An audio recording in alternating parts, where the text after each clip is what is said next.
Hi everyone, welcome to the channel Stock Talk. और आज हम स्टॉक टॉक में लेमन ट्री होटल के बारे में बात करने वाले हैं।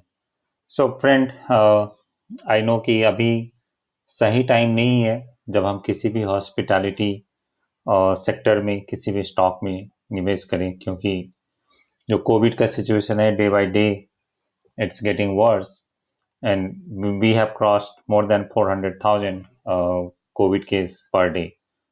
तो अभी हमें पता नहीं कब इम्प्रूवमेंट आएगा, कब इस ये कोविड के जो केसेस हैं इसकी संख्या कम होने लगेगी।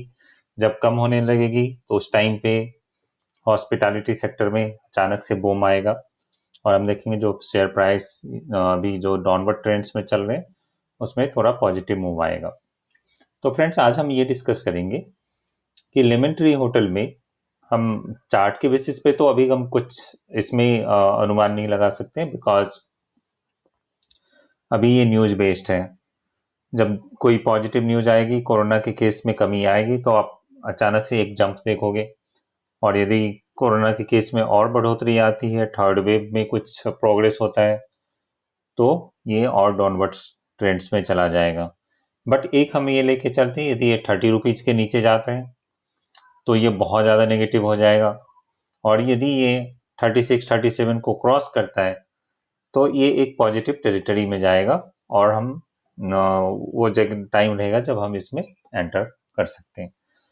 तो आज हम फाइनेंशियल्स के थ्रू इसको समझने की कोशिश करेंगे कि इसके फाइनेंशियल्स क्या बोलते हैं, क्या इसमें इन्वेस्ट करना हमारा सेफ रहेगा और फ्यूचर ग्रोथ इनके कैसे दिखते हैं।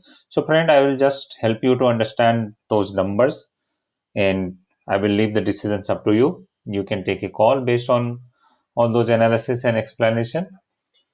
Okay friend, so on Friday आपने देखा होगा ये लेमन ट्री का स्टॉक 35 रुपीज 35 पैसे पे बंद हुआ, जो कि ऑलमोस्ट डे का जो लो था उसके आसपास ही बंद हुआ है। सो फ्रेंड्स, पूरे दिन के निचले स्तर पे बंद होना एक वीकनेस का साइन होता है। तो ये बता सकता है कि मंडे को जब मार्केट ओपन होगा, there may be some further downside in this stock. Okay, friends, so let's move into the financials of this stock and try to understand कि ये इसके financials क्या कहते हैं और इसमें इन्वेस्ट करना कितना सेफ रहेगा और इसका फ्यूचर पर्सपेक्टिव क्या है। सो फ्रेंड, सबसे पहले हम देखेंगे इसका रेवेन्यू ट्रेंड्स क्या है। सो फ्रेंड, आपके सामने में ये करीब 10 ईयर्स का डेटा है, 2012 से लेके 2020 तक। तो हमने काफ़ी रिसर्च के बाद इन डेटा को कंपाइल किया आपके लिए, और इसके बाद हम इसमें परसेंटेज देखेंगे और भी हम इसका ग्रोथ परसेंटेज एनालाइज करेंगे और उसके बेस पे हम एक कंक्लूजन ड्रॉ करने की कोशिश करेंगे। तो फ्रेंड, आप यदि रेवेन्यू देख रहे हैं तो ये इंक्रीजिंग ट्रेंड्स में, right from 2012 132 to 26 243 304 374 424, now we have 680 crore in financial year 2020.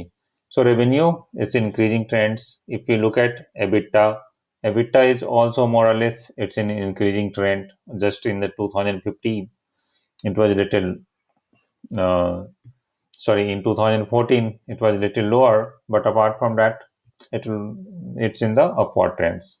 But if you look at the net income, so net income, it's this company been in the loss making company right from 2012 to 2017.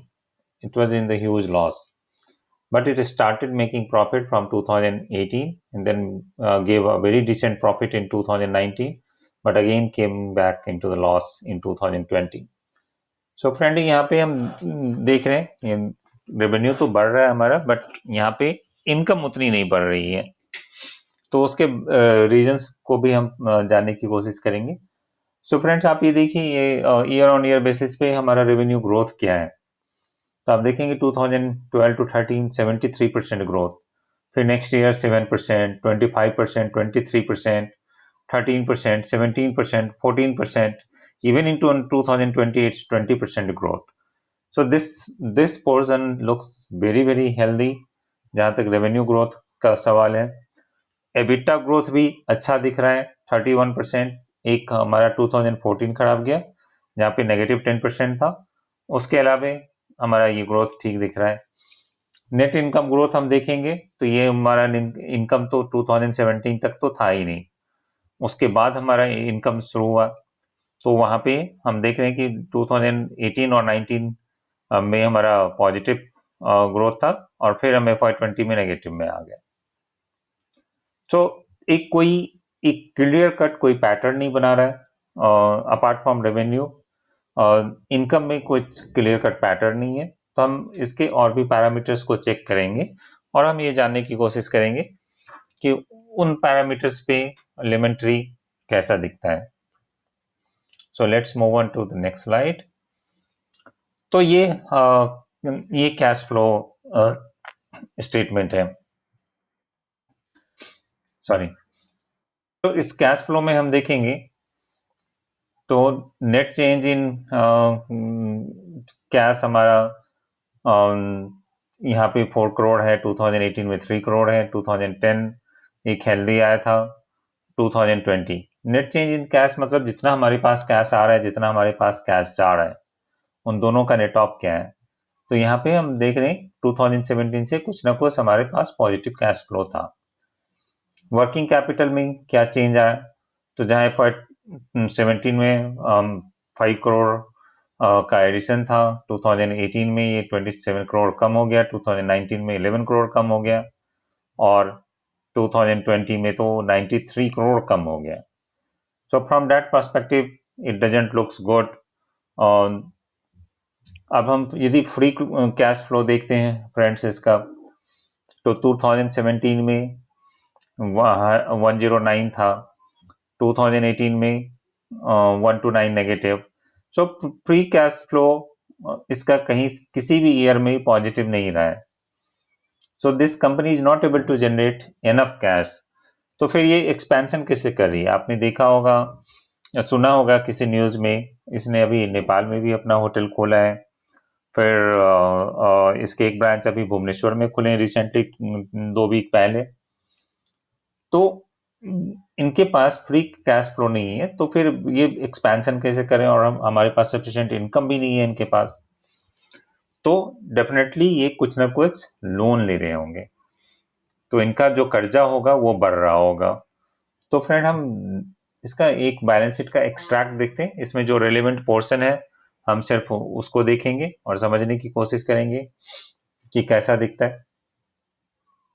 तो इसका balance sheet में हम यदि देखते हैं net non current assets, friends ये assets वो होते हैं जो प्लांट मशीनरी इक्विपमेंट और इन केस में इनके जो होटल की बिल्डिंग्स और ये, तो ये लगातार बढ़ रहा है। FY27 में 2000 करोड़ था, FY18 में 2300 करोड़, 2500 करोड़, 3600 करोड़।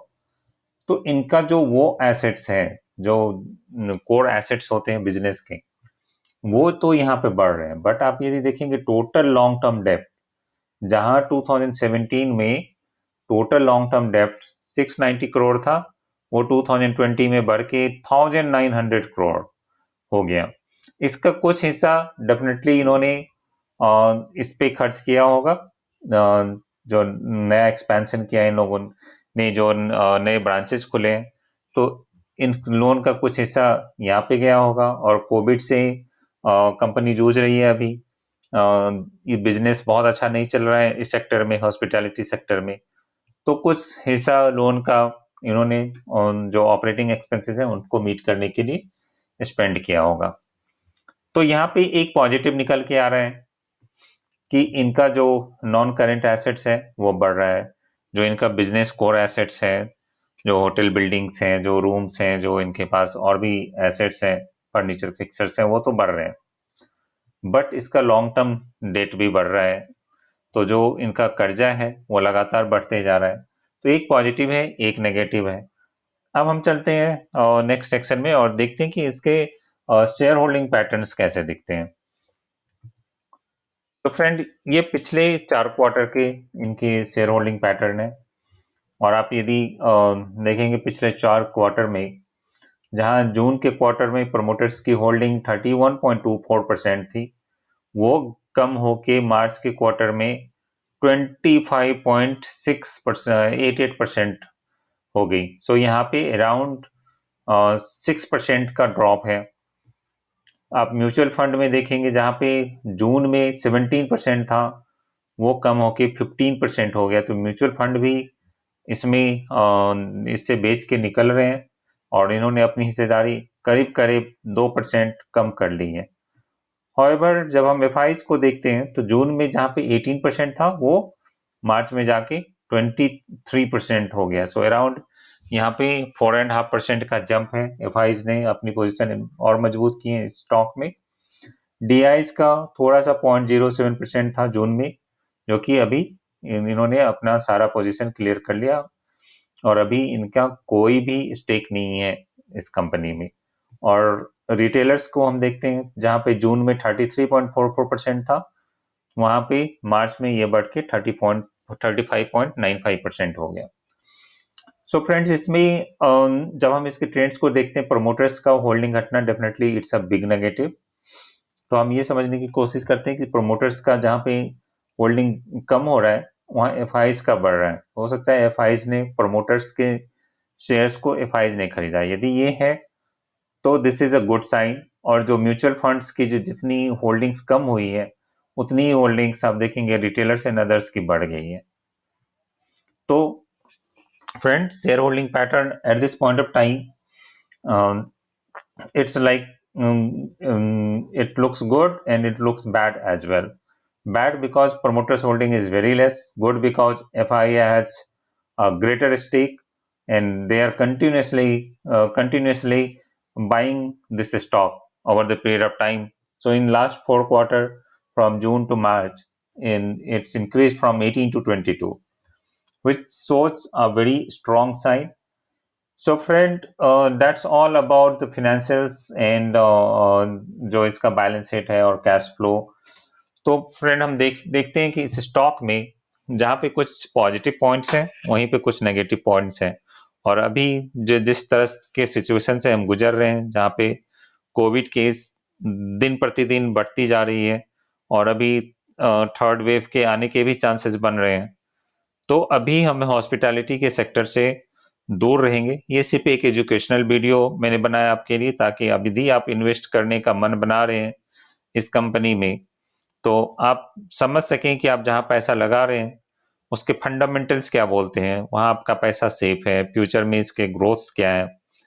तो आई होप कि ये वीडियो आपको कुछ हद तक, मैं ये नहीं दावा करूंगा कि 100% आप बहुत क्लियर हो गए होंगे, बस आपको कुछ हद तक ये वीडियो देख के ये पता चल जाएगा कि इसके फ्यूचर में आपको क्या करना है, नहीं करना है।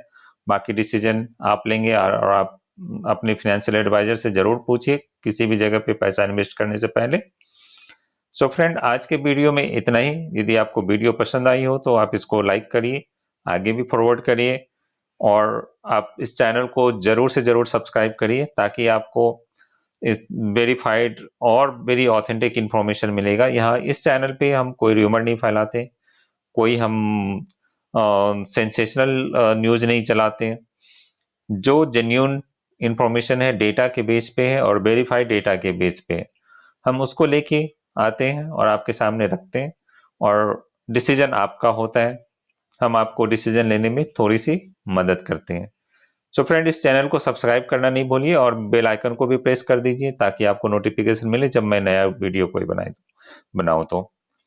सो that's all friend, thanks for watching this video, see you.